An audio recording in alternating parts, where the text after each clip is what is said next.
बेनज़ीर शहीद यूनिवर्सिटी लियारी के अंदर इस वक्त हम मौजूद हैं और लॉन्चिंग पैड के नाम से एक तकरीब हो रही है। डायरेक्टर ऑरिक डॉक्टर सादिया जो है मेरे साथ हैं। डॉक्टर साहब, थैंक यू वेरी मच, आपने हमें टाइम दिया। ये क्या आइडिया है लॉन्चिंग पैड? अस्सलाम वालेकुम। लॉन्च पैड लाइव, जैसे कि आपने बताया कि मैं ऑरिक डिपार्टमेंट से हूँ, बेनज़ीर भुट्टो शहीद यूनिवर्सिटी से।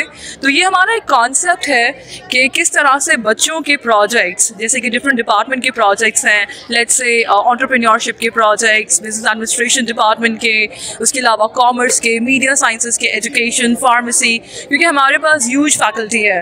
तो उनके प्रोजेक्ट्स, उनका जो सालाना एनुअल प्रोजेक्ट्स होते हैं, उनको किस तरह से पोर्ट्रे किया जाए, दुनिया को दिखाया जाए कि लियारी यूनिवर्सिटी में क्या काम हो रहा है। तो ये लॉन्च पैड लाइव असल में यही एग्जीबिशन है जिसमें बच्चों के डिफरेंट प्रोटोटाइप्स को हमने एग्जिबिट किया है। कितने बच्चों ने स्टॉल्स लगाए? हमारे पास मोर देन 50 स्टॉल्स हैं, हर अलग अलग डिपार्टमेंट से, उनके रिसर्च प्रोजेक्ट्स हैं। इसके अलावा हमारे पास बहुत कारआमद किस्म की अशिया ऐसी बनाई गई हैं जो कि इनोवेटिव है, क्रिएटिव है और दुनिया के सॉल्यूशंस को हल कर सकती हैं। ऐसे प्रोटोटाइप्स, प्रोडक्ट्स भी हैं और डिफरेंट एप्लीकेशंस भी हैं। हमारा एक बहुत ज़्यादा प्रोजेक्ट्स में इंक्लूजन जो है वो CS&IT डिपार्टमेंट का है। तो हमारे तकरीबन सारे प्रोजेक्ट्स टेक्नोलॉजी बेस्ड हैं। तो यही हमारा आइडिया था कि किस तरह से हम दुनिया को बताएं कि हमारा Lyari university is actually working as a pioneer in CS&IT, in artificial intelligence and different innovative work. ORIC का क्या किरदार है किसी भी एंटरप्रेन्योर को बढ़ाने में, किसी भी स्टार्टअप को लेकर आने में? ऑरिक क्या किरदार है? ऑरिक का किरदार ये होता है कि वो एक इकोसिस्टम क्रिएट करता है।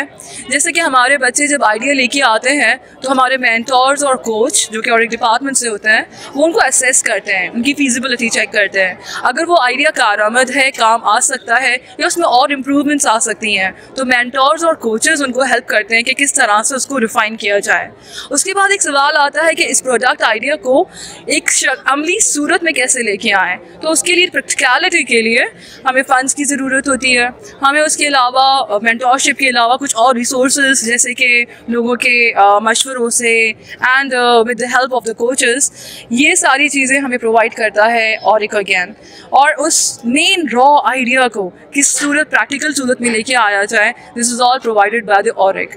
तो ऑरिक का काम जैसे office of research, innovation and commercialisation है, तो उस पर एक प्रोडक्ट आइडिया पे रिसर्च की जाती है, स्टूडेंट को फैसिलिटेट किया जाता है, फिर उसमें से इनोवेटिव पार्ट लिया जाता है कि उसमें से कौन सी चीज़ नई है और उसको फिर कमर्शलाइज करना, जो कि ऑरिक का सबसे कोर एरिया है।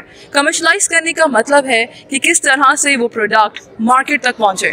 लॉन्च पैड लाइव का असल मकसद यही था कि हमारे पास इंडस्ट्रियलिस्ट आए, डिफरेंट लोग आए जो कि इस चीज़ को प्रमोट कर सकें, किस तरह से हमारे प्रोडक्ट अगर कारआमद हैं तो इंडस्ट्रियलिस्ट उन आइडियाज़ को ख़रीदें, हमारे जो प्रोडक्ट्स हैं उनको अहमियत मिले और लोग उनको बाय इन करें। So this is all about ORIC and its role in launch pad live and again promoting the innovative ideas.